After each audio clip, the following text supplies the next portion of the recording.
Olá pessoal, vamos tratar um pouco de um tema muito interessante. Como andam as relações de trabalho no campo? Como elas são? Então vamos lembrar primeiro daquele que é conhecido como popular parceiro.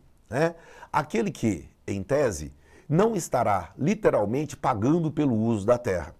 O que eu tenho? O direito de usufruir da terra em razão do pagamento por meio de cotas estipuladas sobre a minha produção. Esse também é por vezes conhecido como meeiro, como terceiro, como quarteiro, ainda muito presente no campo brasileiro.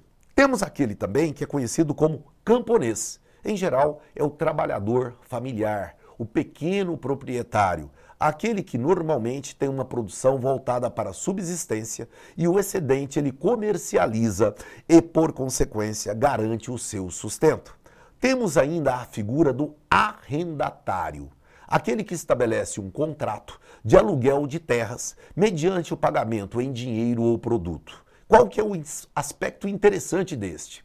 A garantia jurídica da relação por meio de um contrato, onde eu posso estabelecer cláusulas penais sobre o uso e o pagamento desta terra.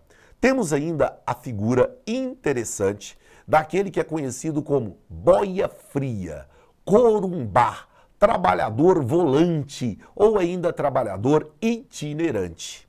Gosto mais da expressão trabalhador rotativo. Por quê? Este está em atividades temporárias e ele, por vezes, migra de uma lavoura para outra para vender a sua força de trabalho no período de safra. Aqui, muito conhecido como, vulgarmente, boia fria. E, por consequência, temos ainda um outro tipo que é muito interessante, o assalariado permanente ou fixo.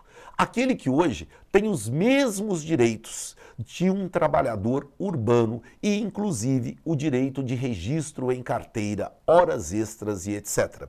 Esse trabalhador é aquele que permanece no campo, exercendo uma atividade regular de caráter semanal.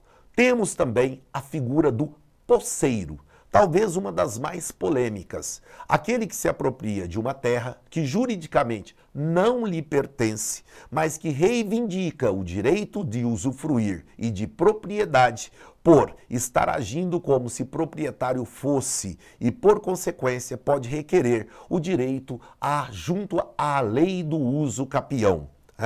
Esse poceiro, por vezes, se assemelha a quem? Ao sem terra, que jura que quer aquela terra para quê? Garantir o seu sustento, garantir a sua subsistência e o seu progresso econômico.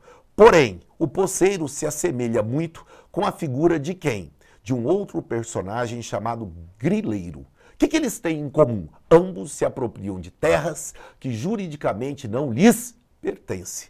Porém, o grileiro, por vezes, ele quer esta terra para obter lucratividade ou repassar a terceiros, mediante documentação falsa. Assim sendo, o poceiro, por vezes, está associado ao grande latifúndio e expropria a terra daqueles que não têm o mesmo poder de força. Temos ainda a figura daquele que é o chamado braço armado do latifundiário, o jagunço.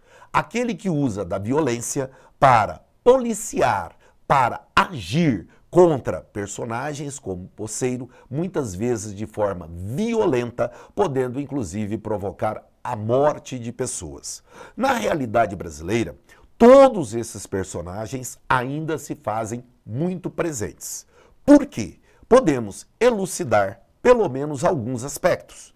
O primeiro deles, o histórico de concentração fundiária que foi reproduzido ao longo da dinâmica de expansão da fronteira agrícola, principalmente no Cerrado e na Amazônia nesses últimos 50 anos, onde não fizemos uma reforma agrária. Nós substituímos o projeto de reforma agrária por um projeto de expansão de fronteira agrícola que reproduziu a concentração de terras.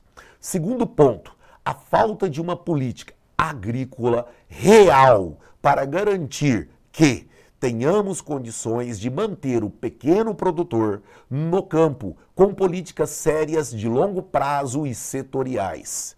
Terceiro, a ampliação do potencial de investimento do capital industrial no campo, que exige grande volume de capital a cada ano para manter condições de concorrência. Senão, temos um fenômeno de exclusão e, por consequência, a eclosão de lutas sociais no campo. Ainda é muito importante lembrar que, por vezes, nesse campo, se observa condições de trabalho análoga ao trabalho escravo, o que chamamos de semi-escravidão. Envolve, por vezes, crianças ou ainda pessoas que são objeto desse tipo de atividade. Ora, temos isso no Brasil de forma ainda estonteante.